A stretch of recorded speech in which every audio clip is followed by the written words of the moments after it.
Bonjour, un petit tutoriel concernant la récupération d'un formulaire à choix multiples. Vous allez sur SQL, récupérer un formulaire et vous avez le sous-menu choix multiples. Ok. Alors, je vais pas partir du tuto maintenant, j'y reviendrai assez rapidement. J'ai copié-collé une grande partie du tuto dans ce fichier. Constatez que j'ai retiré mes crochets. Il y avait dans le tuto, vous avez des crochets derrière intérêt ici. Je les ai retirés pour l'explication. Donc, on demande à l'utilisateur son nom, son prénom, son sexe et on lui demande également de cocher ses activités préférées. J'ai récupéré mon formulaire, le nom, le prénom, le sexe, ses centres d'intérêt. Tout devrait fonctionner normalement. On va un petit peu aller voir ce qui se passe. Je vais aller dans mon dashboard. Test, puisque ça se trouve ici. Je l'ouvre. Vous ne vous occupez pas des notices pour le moment. Van de Velde, Louis, je suis un homme, et moi j'aime tout faire, j'aime l'informatique, j'aime le cinéma, la lecture, etc. Je m'identifie, et qu'est-ce que je constate?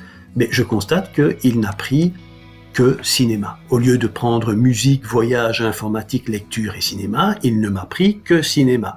Et on est bien d'accord que, normalement, il aurait dû m'envoyer le value qui se trouve correspondant à musique, le value correspondant à voyage, etc. Il ne l'a pas fait. Pourquoi?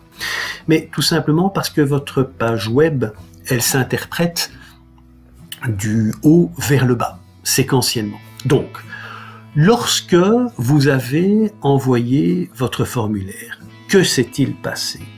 Que s'est-il passé? Donc, je coche tout ici. Je vais repartir de ma situation de départ. Voilà. Ici, maintenant, je veux m'identifier, je vais envoyer mon formulaire. Il va envoyer Van de Velde sur $postNom. Il va envoyer Louis sur $postPrun. Je pense que c'est Prun que j'ai choisi. Prun, oui, c'est ça. Il va envoyer M sur $postsex. Et puis, il va envoyer musique, on est bien d'accord que c'est derrière le value, c'est ce qu'il y a derrière le value qui est envoyé. Il va envoyer musique sur $postintérêt, mais après, il envoie voyage sur $postintérêt. Ça veut dire qu'il va écraser musique.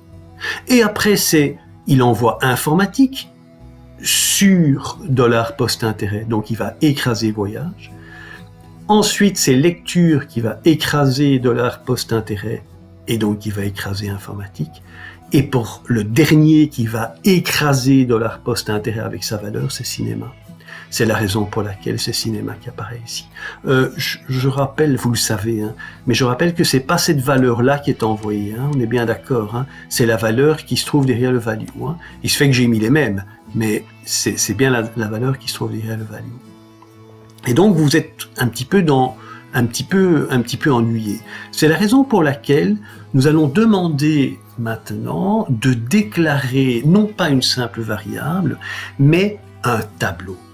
Et pour ce faire, vous allez utiliser crochet ouvrant, crochet fermant. Et comme vous le savez, crochet ouvrant, crochet fermant derrière le nom d'une variable va la déclarer en tableau. C'est une déclaration, ça ne fait pas partie du nom de la variable. C'est une déclaration. Donc au moment où vous allez récupérer le name intérêt, il n'est pas question d'aller mettre des crochets ici derrière. Pas question de mettre des crochets. Les crochets, c'est la déclaration. Le nom de votre variable, c'est bien intérêt. Donc le nom de votre entrée associative, c'est bien intérêt. Mais il se fait que cette entrée associative va générer un tableau dans la cellule du tableau $postintérêt. On est d'accord? Bien.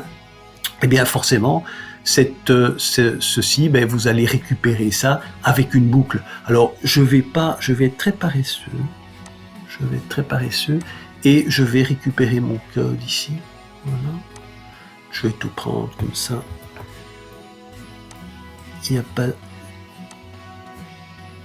de risque de me tromper. CTRL V, c'est, je pense, juste. Et cette fois-ci, on va voir ce que ça va donner.